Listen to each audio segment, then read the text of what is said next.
The links to John Champ, become a member here over at subscribe. Be sure you check out the Odyssey and the Rumble. Odyssey is a bit got some, I don't know, like esoteric, eclectic type of, like YouTube was 15 years ago maybe. Where Rumble has got more normie stuff. It's more like YouTube was 10 years ago, and there are people who are live streaming on Rumble where they don't even bother putting their live streams on YouTube because it's just not worth getting hit for it on YouTube. Like who's that? The Mersh from the Daywave or the Nightwave radio crew. They do a live stream during the day, and it's like they have 2,000 people during the day on a Rumble live stream. It's kind of interesting. So first of all, Emmett Till movie ignored at awards. Shocking. First of all, everyone involved here is horrible. This woman and all of Hollywood. Some people in the comments, it's like they felt, and they're defending Hollywood because they think this chick is doing too much. You don't have to pick a side. Anything, it's possible that both sides are horrible. I mean, the Johnny Depp, the Amber Heard thing, you look at them like, they both seem like really bad people. I can't really, I got to get behind Johnny Depp's argument without getting behind Johnny Depp. There's no need to pick a side in this kind of stuff. Anything that gets the woke crowd fighting and helps destroy Hollywood, well, that's a good thing. So Emmett Till director accuses Hollywood of istaphobicism, something, because her movie didn't win anything. It's like, of course you'd say that. I mean,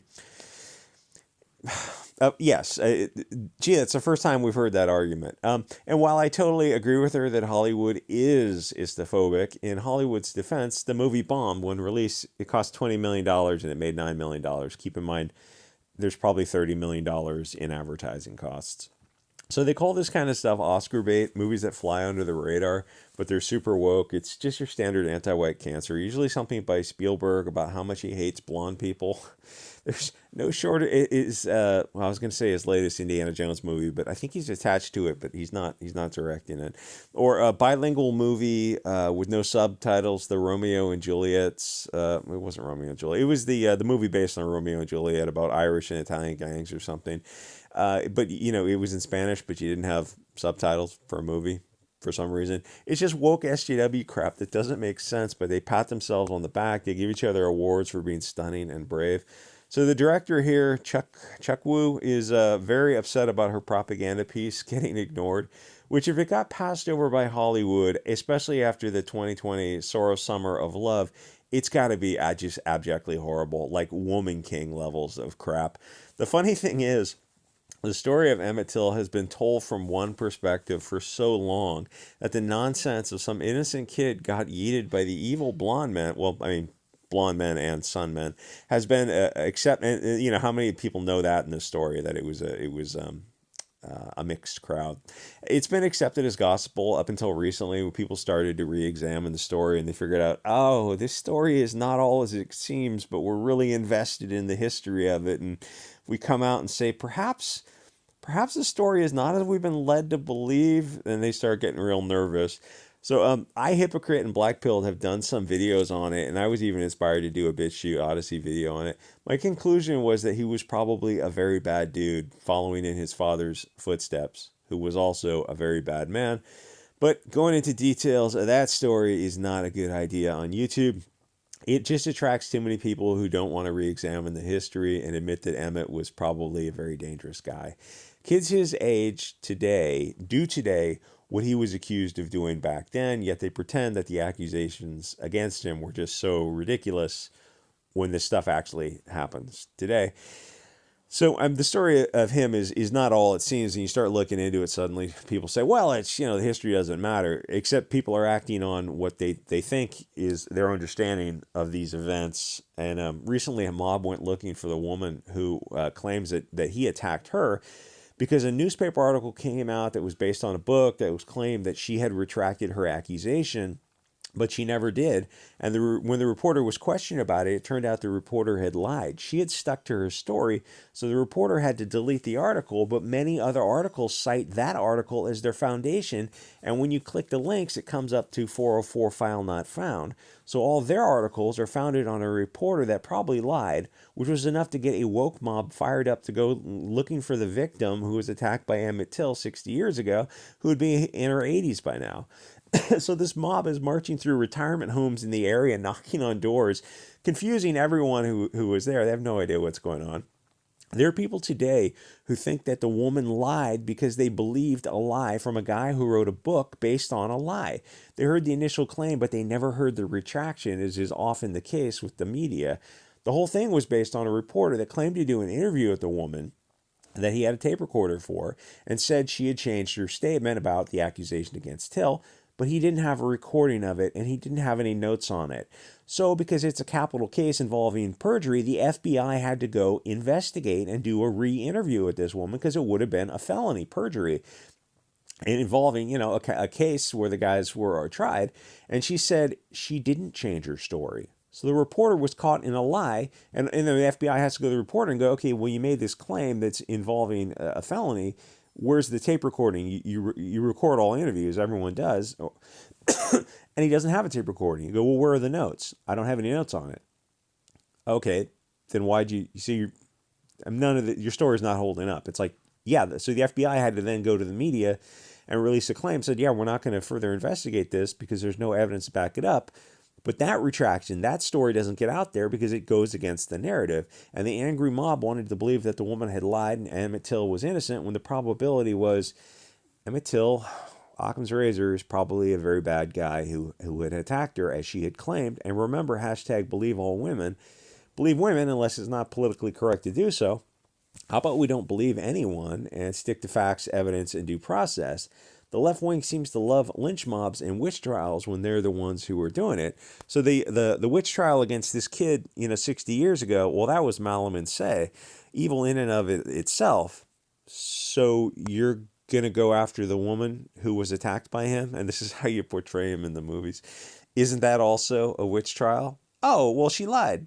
No, she didn't. She's sticking by her statement. I mean, it's a case of he said, she said, but she's sticking by her statement. You don't have evidence that she lied. Oh, well, we want to believe that she lied. Is that likely? We'll explore in a minute. So for the angry mob in the retirement center, what were they planning to do if they found the 80-year-old lady? Were they planning on hurting her? For what exactly? Being the victim of Emmett Till attacking her? So what exactly happened? Did Emmett Till struggle snuggle the woman? Nobody will ever know, but that doesn't satisfy people. Do they believe that a couple who owned a shop that sold primarily to the Sun community would suddenly decide to lie about getting attacked by Emmett and then go after him and destroy their business and their standing in the community? Have to close the shop and move out of the community? That they just decided to go delete this kid out of the blue for no reason? None of that makes sense. Doesn't it seem more likely that Emmett had simply followed in his father's footsteps, who had he was stationed in Italy and he had struggle snuggled and deleted some Italian women, and he was tried by the army and given the ultimate punishment for that. It's like, well, apple doesn't fall far from the tree is one argument. The other argument is like sins of the father. Fair enough. But like Occam's razor here, when you look at the totality of circumstances and when it's her word against his, that's not to say that the kid deserved to have his due process violated, but neither does she. So anyway, this Bounding article says that they think that the left is losing the culture war. I think it's more complicated. They're still fighting it, and they're burning through money and resources a huge amount. They were down $500 billion the other, I think, 2020. Is it the Wu flu, or should Hollywood be bouncing back by now? If you look at the string of bombing films recently, you're going to notice the adage of getting woke, going broke. It's more true than not. Every once in a while, stuff will slip through the cracks, but usually when you make a Charlie's Angels, a female Terminator, or a Birds of Prey, you're going to lose $100 million per film, which is indeed what happened.